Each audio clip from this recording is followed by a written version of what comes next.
Hello, my name is Jessica Diaz. I am a school-based occupational therapist, and today I will be talking about ergonomics. Ergonomics is defined as equipment that is designed for the workplace, that is comfortable, and that it maximizes productivity. As a school-based occupational therapist, most of the referrals that I get as an occupational therapist is for handwriting difficulties in students.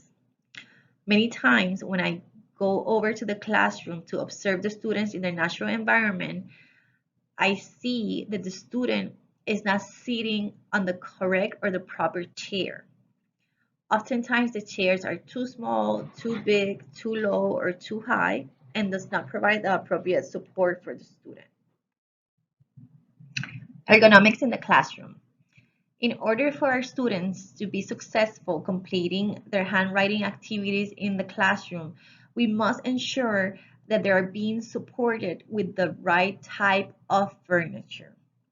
The furniture in the classroom should assist the students in obtaining the proper posture to perform their handwriting activities among other tasks.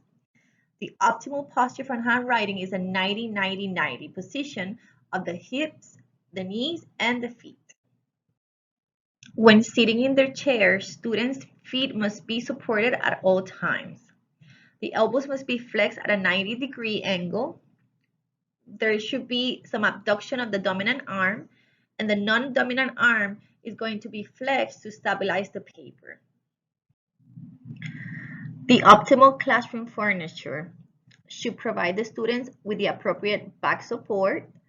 It should be the appropriate height of desk.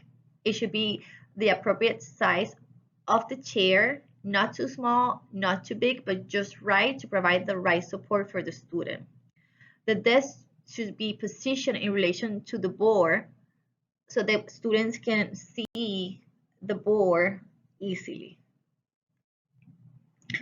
One of the most common types of desks that we find in our schools these days are the ones that come with the chair and the desk mounted together.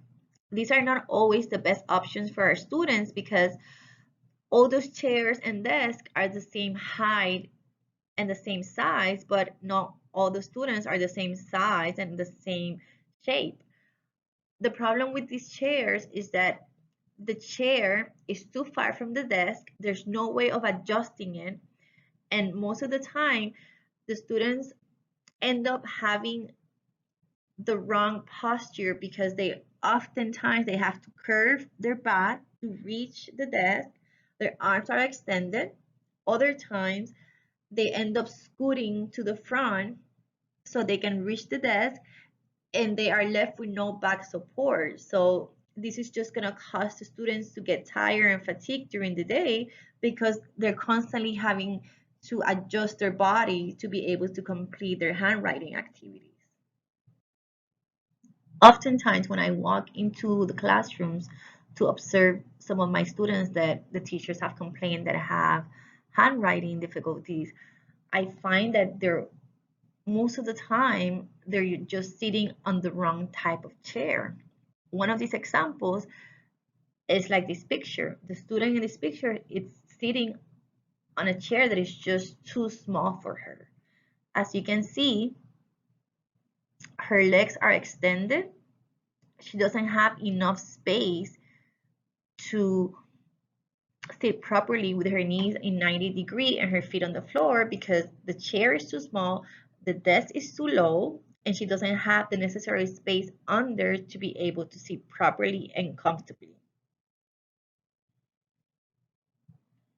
On this next slide, we can see a perfect example of what happens when the desk is too low.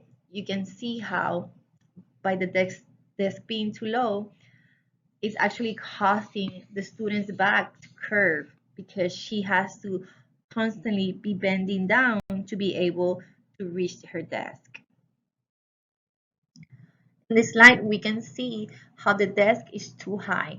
This is also a problem because it doesn't allow the student to have their shoulders relaxed. They're gonna be, when the desk is too high, they're gonna be shrugging their shoulders most of the day, and this can lead to shoulder pain, and this can make them tired during the day.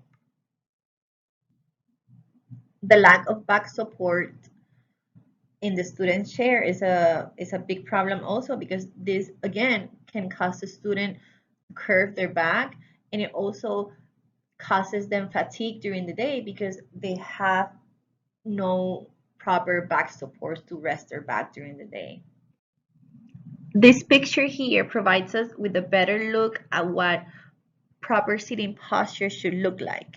We can see that the back of the student is being supported. We can see the hips are 90 degree, the knees are 90 degree, and the feet are stable on the floor. We can see also that the height of the desk is appropriate and that the elbows are aligned at 90 degree with the desk. There are many tools available that can be of benefit to the students in the classroom. One of those is the pencil grips, um, and the other one is the slant boards. The slant boards are good in helping provide that wrist stabilization that is so much needed when completing handwriting activities. In conclusion, the research has shown that not providing our students with the proper furniture can impact negatively their cognition, it can impact negatively their physical body, it can lead to poor concentration, to poor memory, and lower levels of achievement in their academic setting. I hope you have enjoyed my YouTube video. On the next slide, I will be providing some additional educational links that can be of great benefit. Thank you.